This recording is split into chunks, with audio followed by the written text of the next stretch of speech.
à l'autodrome de Linas Montlhéry ou Lina Montlhéry, je sais plus comment faut dire. C'est Driver's Day et regardez déjà devant, ça annonce la couleur de Tommaso Sierra Cosworth. Ça commence bien. Et nous on est en Maserati.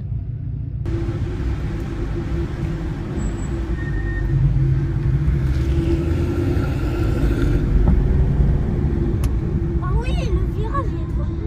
T'as vu ça? T'as jamais vu un circuit comme ça? Oh, regarde ça.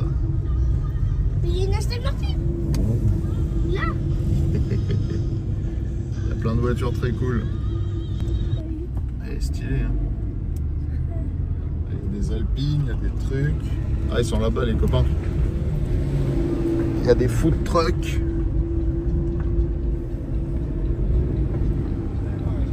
T'aimes bien l'ambiance? Ah, il y a Nissan, c'est celle-là que j'ai conduit dans Top Gear, Paul. Ah oui. Yeah.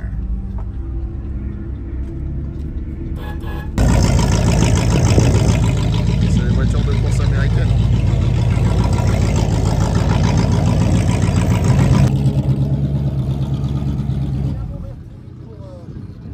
Ouais, il faut m'en sortir. Ah, tu vas voir.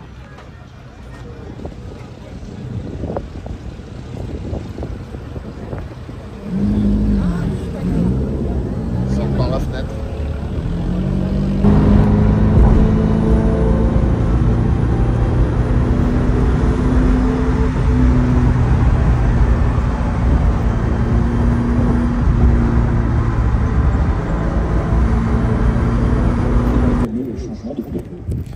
Et bonjour à tous et bienvenue en direct du circuit de la Nièvre à Manicourt.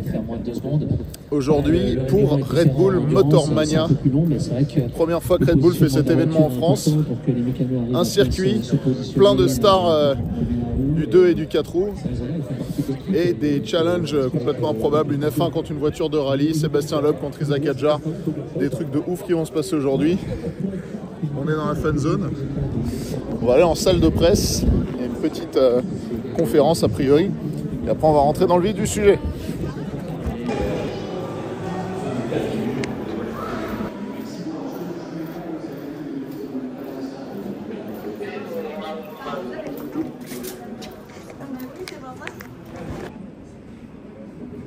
Il y a un peu de monde quand même. Alors effectivement, il y a eu beaucoup de bruit. Il fallait que nous ici en considération et notamment, comme vous avez vu, avec les éoliennes.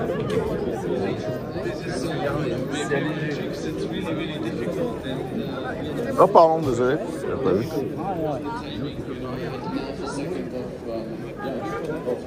C'était une mission finalement pour effectuer.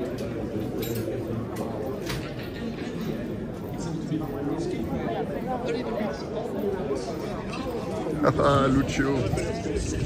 Le bon vieux Lucio qui est là. Regardez, j'ai une veste de chantier, c'est beau. Ah, les codes Wi-Fi, oui, s'il vous plaît. On est bien accueillis. Une veste de chantier, un code Wi-Fi. Tout ce qu'il faut pour bien travailler. Bonjour. Tu disais? Voilà, nous allons traverser. Regardez ce beau look. Là, je suis fringant, là. Hein, c'est beau. On dirait un ancien Spec Ops à la retraite avec la grosse beubare, là. En plus, j'ai encore la crotte au soulier de l'événement à Valoir 4x4 que j'ai fait, là. C'est beau.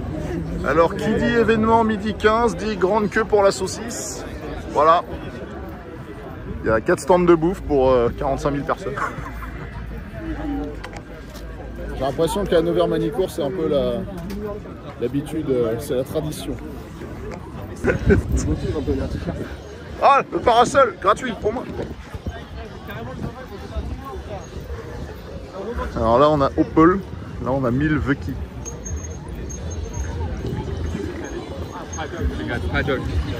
Eh ben. Ouais, ils ont un beau petit stand hein, quand même. Yo Châteaurex. Ah, les camions d'assistance du Dakar, c'est beau. Ah, Dragotto. D'accord, Dragotto il est là mais il roule pas en fait, il expose. Il explose.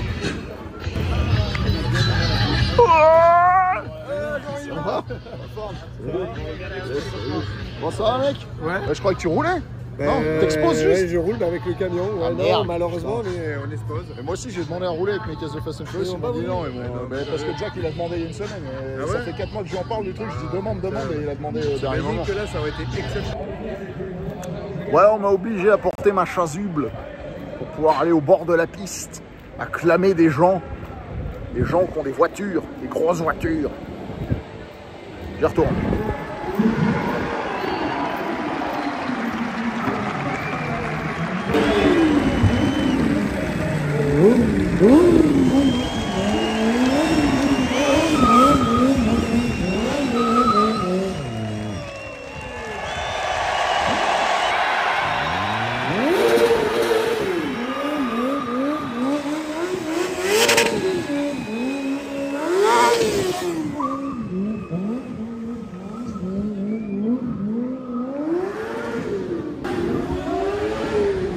Évidemment, vous avez reconnu Sarah Lesito, hein, qui a tourné avec nous sur l'épisode cascade de Top Gear. Elle est chaude, elle est chaude, elle est chaude.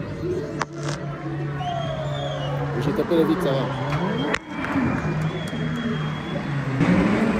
Parce que maintenant, t'as la foule là, tu tournes, t'as plein de gens dans les aquariums là. Bonjour. Oui, vous savez pas qu'on peut vous filmer nous aussi. Hein. Ah, c'est beau.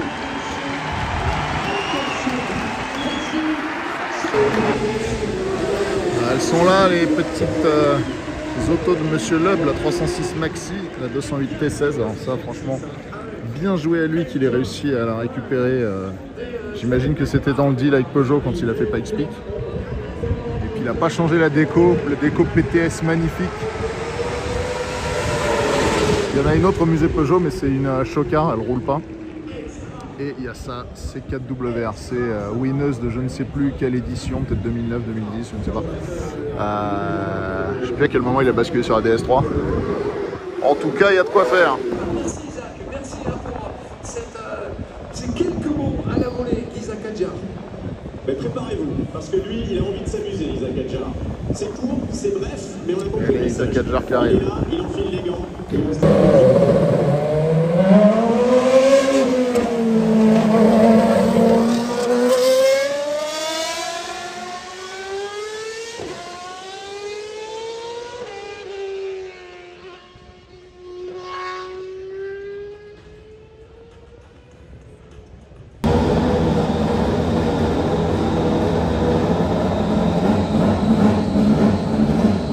Il y a Sébastien Loeb qui est en train de se chauffer pendant qu'Adjar est sur la piste.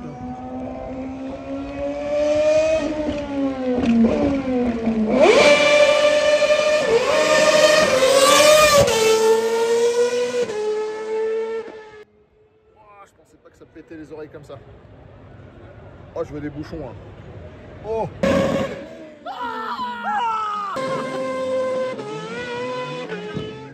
C'est là. Il y a Loeb qui est en train de courser la F1. Ouais, en fait, il est tellement fou ce mec. Parce que l'autre, il est encore en train de chauffer les pneus. Donc, s'il est vraiment fou, le Loeb, il peut peut-être le rattraper.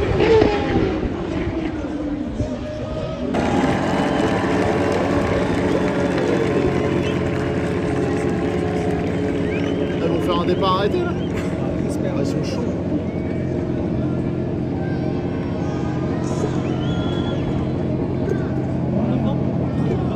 Oh, c'est tendu.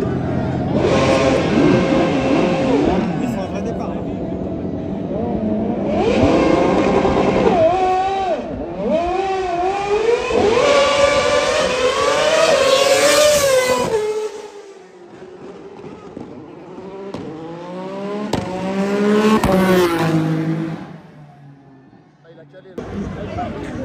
Terrible déroute, Sébastien Loeb à Calais.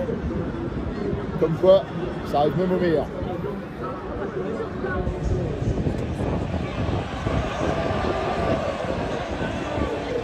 Ah ouais, mais comment il envoie le pâté l'autre. Il a son cul. C'est incroyable. Ah, c'est des gamins qui jouent. C'est vraiment des grands enfants.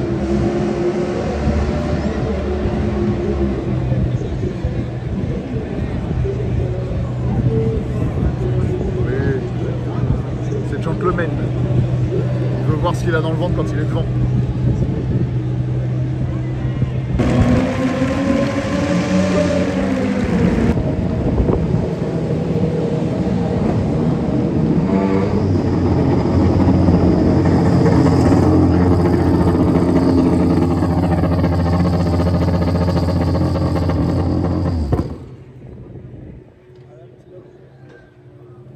Incroyable bagnole. Il y a Lucio.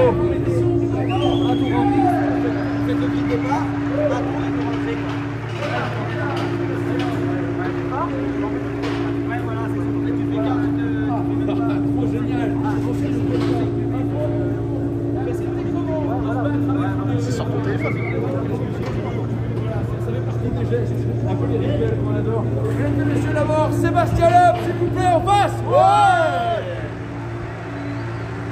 Tu pensais pas un jour te mesurer à une F1 avec la 208 pas explique. Je ne pensais pas non plus que la première fois que je le ferai, je vais caler sur la ligne de départ. Un peu dommage. Bah, c'est une voiture avec laquelle on n'a jamais fait de départ en fait. C'est pas forcément fait pour ça. Et moi je me suis raté un peu, c'est dommage. J'aurais bien aimé voir rien que pour moi la comparaison d'accélération pure sur une ligne droite comme ça. Mais après, c'est un plaisir de partager la piste avec Isaac et avec une F1, c'est incroyable. C'est ce que j'ai envie de dire, Sébastien, la journée n'est pas déterminée. Il y a d'autres Formule 1 là.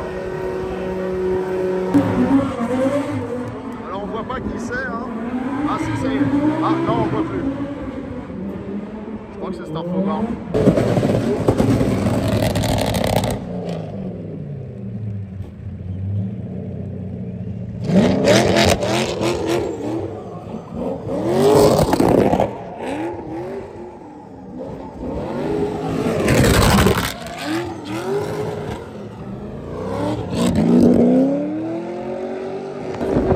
Oh merde, il y a le mec aberrant qui est là.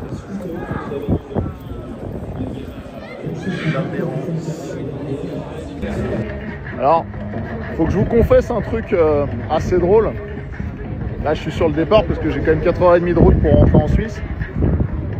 Sébastien Loeb, c'est un mec que je respecte énormément, mais je le croise jamais. Enfin, j'ai jamais pu lui parler, tu vois. Et je l'ai croisé dans tellement d'événements. Je l'ai croisé à Montlhéry.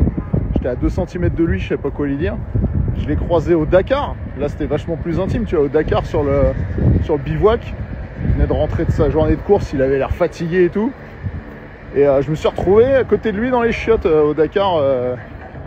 Mais je crois que genre moi, je rentrais, lui, il sortait, un truc comme ça, avec sa petite trottinette électrique pour aller plus vite sur le bivouac. Et donc, pareil, Dakar, je le croise plusieurs fois. Je lui parle pas. Là, aujourd'hui, c'est le gros show. Il est demandé de partout. Impossible de l'approcher. Et là, au moment de partir, je trouve les chiottes les plus paumées à l'étage du bâtiment là, à Nevers-Manicourt.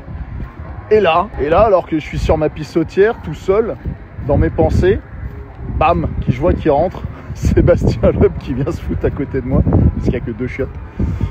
Et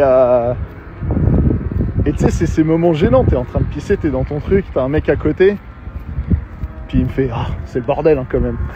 Je lui dis, bah ça a l'air. Je lui dis, ça va, tu kiffes un peu quand même? Il me dit, ah ouais, bah ouais. J'espère que le public y kiffe, je sais pas s'il y a assez, si ça leur plaît et tout. Je dis, écoute, la plupart, je pense que c'est la première fois qu'ils voient rouler des engins comme ce que vous avez ramené aujourd'hui. T'inquiète pas, je pense qu'ils kiffent. Et il me dit, ah ouais, j'espère et tout. Puis je lui dis cet après-midi, parce qu'il y a un battle avec toutes ces voitures, je lui dis, mais c'est toi qui les roules les unes après les autres ou il y a d'autres gens qui les roulent pour toi Et il me dit, bah je les prête. Il me dit, il y a Lucio, Luc Alphand qui en roule une, Stéphane Peter-Ansel qui en roule l'autre, parce que bah eux ils ont pas de voiture, ils ont rien. Lucio il a même pas de combinaison, il est venu, comme on dit, avec l'habilité et le couteau. Donc je dois tout lui prêter. J'étais là genre, cool. Et là il avait fini sa petite affaire, plus rapide que moi, rapide sur tout ce truc-là. Et je lui dis, bah écoute, profite bien, kiffe bien pour le reste de la journée. Il m'a dit merci. Et on s'est quitté. Et là je me suis rendu compte que, vu qu'avec 2 chiottes, bah, il a pissé là. Donc voilà, apparemment je suis condamné à ne croiser. Mais je me rends compte que la story d'avant elle a bugué et que donc vous n'avez pas eu la fin de l'histoire. Je disais donc, je crois que je suis condamné à ne voir Sébastien Loeb que dans des chiottes. Voilà. Il y a des choses comme ça dans la vie, tu sais, c'est chétane, tu vois. J'ai été marabouté, je ne verrai Sébastien Loeb que dans des chiottes. Et allez pas vous dire qu'il a pissé sur la petite chiotte à cause de sa taille, hein, ça c'est encore des légendes urbaines ça. Non, c'est juste qu'il n'y avait que 2 pissotières et comme j'avais déjà la grande, bah, il a pris l'autre et c'est que quand il est parti que je me suis rendu compte qu'à cause de moi, Sébastien Loeb a pissé sur un chiotte d'enfant. Voilà. Sinon je lui aurais laissé la pissotière du roi bien évidemment. C'est tout ce que j'avais à dire sur cette journée. Au revoir.